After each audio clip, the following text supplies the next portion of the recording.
दोस्तों, आज की ये कहानी है निखिल और उसके दोस्तों की। निखिल और उसके दोस्त जो हर साल क्रिकेट खेलने के सिलसिले में उत्तराखंड के बागेश्वर जाया करते थे।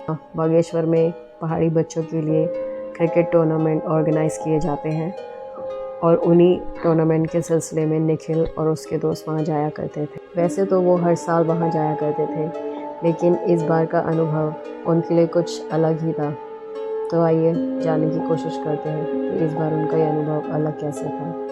तो इस बार जब वो टूर्नामेंट के लिए बागेश्वर पहुँचे तो जिस होटल में वो हमेशा ठहरा करते थे, जो कि प्लेग्राउंड से काफ़ी नज़दीक था, वो वहाँ रुक नहीं सके क्योंकि इस बार खिलाड़ी ज़्यादा आए थे और सारे कमरे पहले ही बुक हो गए थे।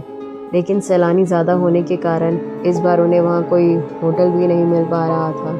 इसलिए निखिल और उसके दोस्त एक पुराने डाक बंगले में रहने के लिए चले गए, जो कि प्लेग्राउंड से काफ़ी दूर था और जंगल से काफ़ी करीब। तो उन्होंने सोचा चलो पुराने डाक बंगले में ही रुक जाते हैं, और वो चारों दोस्त वहाँ चले गए। थोड़ी देर में रात भी हो गई तो उन्होंने खाना खाया और सोचा चलो थोड़ा टहल कर आते हैं, फिर जल्दी सो जाएंगे क्योंकि कल से टूर्नामेंट भी तो स्टार्ट हो रहे हैं, तो जल्दी उठना भी पड़ेगा। यह सोचकर वो चारों कमरे से बाहर जाने लगे, लेकिन डाक बंगले के चौकीदार ने उनसे कहा, साहब अभी इस समय मत जाइएगा बाहर, बहुत रात हो गई है, इस समय जाना ठीक नहीं, जंगल भी नज़दीक है और फिर वो भी। लेकिन जैसे ही उसने वो भी बोला, वो चुप हो गया। निखिल ने उसे पूछा, क्या वो भी, बोलो, चुप क्यों हो गए? लेकिन उसने कहा, अरे वो कुछ नहीं साहब, बस अभी मत जाइए, खतरा है। और ऐसा कहकर चौकीदार वहाँ से चला गया।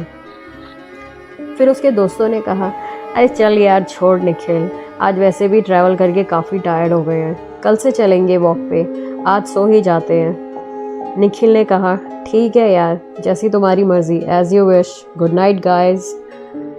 और फिर सब सोने के लिए चले गए। फिर अगले दिन सुबह वो जब नाश्ता कर रहे थे तो उन्होंने डाक बंगले के रसोइये से पूछा, अरे महाराज जी, ज़रा ये तो बताइए यहाँ जंगल में कुछ है क्या? तो रसोइये ने कहा, साहब क्या मतलब कुछ है क्या?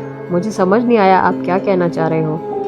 अरे भाई, क्योंकि रात को जब हम वॉक करने के लिए जा रहे थे तो चौकीदार ने हमें जाने से मना कर दिया और ये भी कहा कि जंगल में खतरा है, और वो भी कहते ही वो चुप हो गया। हमने उससे वो भी कौन, लेकिन वो चुप हो गया और हमें मना करके वहाँ से चला गया। क्या आप बता सकते हो कि वो किस बारे में बात कर रहा था? पहले तो वो थोड़ा चुप हो गया, फिर उसने हिचकिचाते हुए कहा, अरे नहीं साहब, वो दरअसल लोग कहते हैं कि यहाँ रात को अक्सर उन्होंने कहीं कुछ रूह देखी है जंगल की तरफ जाते हुए। अब पता नहीं साहब, हम तो इतने सालों से यहाँ काम कर रहे हैं, हमने तो कभी किसी को नहीं देखा, लेकिन फिर भी हम सबको जाने से मना करते हैं क्योंकि जंगल से तो खतरा है ही वैसे भी।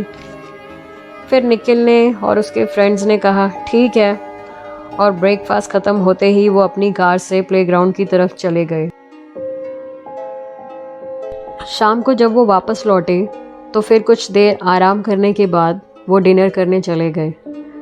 डिनर ख़त्म होते ही थोड़ी देर बाद निखिल ने अपने दोस्तों से कहा, चलो यार वॉक करके आते हैं, देखे तो सही आखिर है क्या, यहाँ किसकी रूह है जो भटक रही है रात को। फिर उसका एक दोस्त बोला, अरे नहीं यार, मैं नहीं जा रहा, याद है ना सुबह वो रसोइया क्या कह रहा था, क्यों बेकार में पंगे ले रहे हो, मैं तो नहीं जाऊँगा। फिर निखिल ने कहा, तू तो बस डरपोक ही बना रही हो, मैं तो ज़रूर जाऊँगा। और फिर निखिल और उसका दोस्त यश दोनों बाहर वॉक करने के लिए चले गए और उनके बाकी दो दोस्त डाक बंगले में ही रुक गए।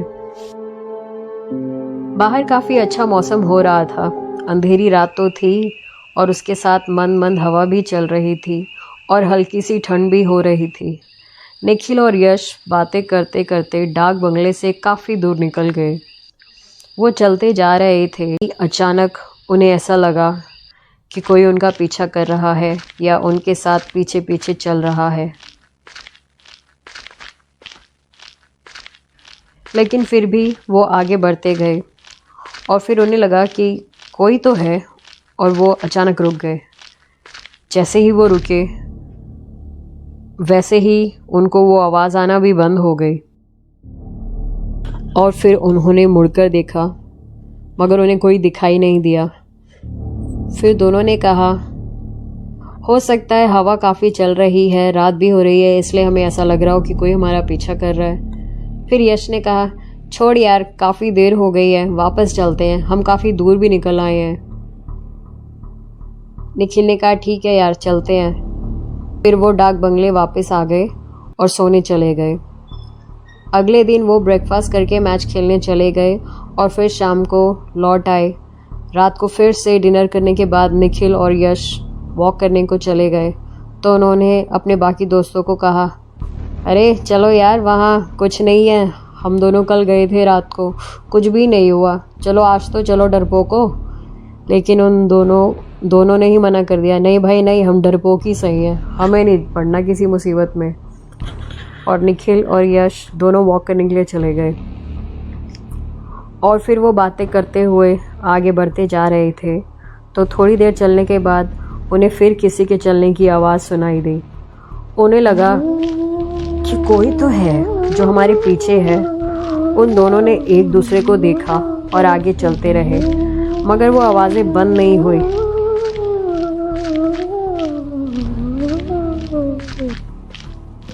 फिर दोनों अचानक रुक गए और अब उन दोनों को थोड़ी सी घबराहट महसूस होने लगी।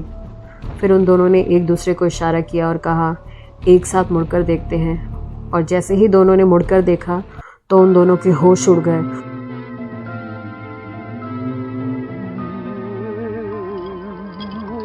वो डर से चिल्लाने लगे, बचाओ बचाओ। वहाँ एक आदमी खड़ा हुआ था और उसकी ज़ुबान कटी हुई थी। वो कुछ बड़बड़ा रहा था, वो उनकी तरफ बढ़ रहा था, उन्हें कुछ कहना चाह रहा था, लेकिन वो बहुत ही ज़्यादा डर गए थे। वो वहाँ से तबड़ में भागने लगे और भागते भागते निखिल गिर गया। उसे काफ़ी चोटें आई, लेकिन वो किसी तरह हिम्मत करके भागता हुआ डाक बंगले की तरफ दौड़ा।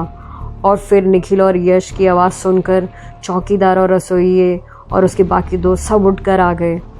वो बहुत घबरा रहे थे। वो दोनों कह रहे थे कि हमने किसी को देखा, वहाँ जंगल की तरफ हमने किसी को देखा, वो वहाँ पर था, वो हमारे पास था, वो हमारे साथ चल रहा था, हमारे साथ आओ, तुम भी देखो।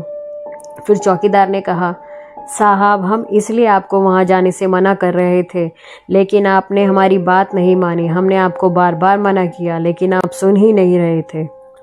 हम लोगों को इसलिए मना करते हैं कि वो वहाँ ना जाए, ये कहकर कि जंगल में ख़तरा है। हम जानते हैं वहाँ क्या है क्या नहीं है, लेकिन लोग सुनते नहीं हैं ना, हमारी बात कोई मानना नहीं चाहता। अब आपने देख लिया क्या हो गया वहाँ पे। आपको भी हमने बहुत मना किया था, पर आप माने ही नहीं। हमें पता है आपने उस आदमी के भूत को वहाँ देखा होगा। वो हमारे गांव का ही एक लकड़हारा था जो वहीं जंगल के पास रहा करता था और लकड़ियाँ काट कर उन्हें बेचकर अपना गुजारा किया करता था। लेकिन एक शाम उसे लकड़ी काटते काटते देर हो गई थी और उसे पता नहीं चला कि कब समय बीत गया और वो काफ़ी आगे निकल गया जंगल में। फिर वो थोड़ा घबरा गया कि आज तो बहुत रात हो गई है और मैं अभी तक जंगल में हूँ, इसलिए वह थोड़ा सा डरता हुआ घबराता हुआ चलते चलते अपनी झोपड़ी की तरफ जाने लगा। पर बेचारे की बदकिस्मती ने उसका पीछा नहीं छोड़ा और उस गरीब को एक जंगली भालू मिल गया और उस जंगली भालू ने उसका गला काट दिया, उसके पैर को भी काट डाला। उसका गला इस तरह से काट दिया गया था कि वो कुछ बोल भी नहीं पा रहा था। बहुत ही तकलीफ़ में था बेचारा। और फिर 2 दिन बहुत बुरी तरह तड़पने के बाद उस बेचारे की मौत हो गई। लेकिन वो गरीब आज भी उस रास्ते पे जो लोग जंगल की तरफ भटक जाते हैं उन्हें बचाने के लिए वहाँ आता है। वो इसलिए वहाँ उन लोगों के सामने आता है ताकि लोग उसको देखकर वापस डरकर भाग जाएं और जंगल की तरफ ना बढ़ पाए। वो किसी को नुकसान तो नहीं पहुँचाता साहब। पहले भी जब वो जिंदा था यही काम किया करता था, उसकी झोपड़ी वहीं बनी थी तो वह वहाँ लोगों की मदद किया करता था और उन्हें आगे जाने से मना करता था। हमने भी ये सब आपको पहले इसलिए नहीं बताया क्योंकि हमारा डाक बंगला तो वैसे ही बहुत पुराना है और वैसे ही यहाँ बहुत कम लोग आते हैं, और अगर उन्हें ये पता चल गया कि यहाँ किसी आत्मा का या भटकती हुई रूह का साया है तो फिर यहाँ कोई नहीं आएगा साहब। हमारी तो यही रोजी रोटी है, हम भी मजबूर हैं, हम क्या करें। क्योंकि अगर आप यहाँ से गए और जंगल का ये किस्सा आपने किसी को बताया तो इस तरह ये बात सब जगह फैल जाएगी और यहाँ पे जो थोड़े बहुत लोग आते हैं वो भी आना बंद कर देंगे। इसलिए हम आपको बार बार वहाँ जाने से मना कर रहे थे। इसलिए हम सबको मना करते हैं वहाँ जाने के लिए कि ये जंगल है, वहाँ जंगली जानवरों का ख़तरा है, और सब लोग मान भी जाते हैं और वहाँ नहीं जाते। लेकिन साहब आपको हमने कितना मना किया लेकिन आप माने ही नहीं। कृपया करके ये बात किसी को मत बताइएगा। हम भी कोशिश करेंगे कि अगर कुछ हो सके हमसे तो हम ऐसा कुछ करा दें कि लोग वहाँ जंगल की तरफ जाए ना। अगर हमारे बस में हुआ तो हम वहाँ का रास्ता बंद करवाने की कोशिश करेंगे। क्या करें साहब, बहुत बड़ा जंगल है, इतना आसान भी नहीं।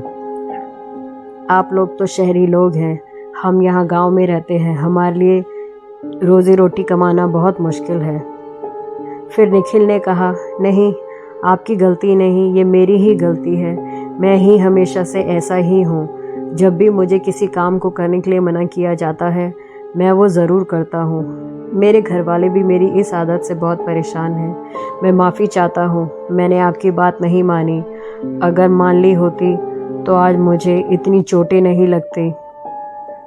अब तो मैं मैच भी नहीं खेल पाऊँगा। मुझे सबक मिल गया, माफ़ कीजिए मुझे। उसने कहा, कोई बात नहीं साहब, गलती तो हमारी भी है लेकिन हम भी क्या करें, मजबूर हैं।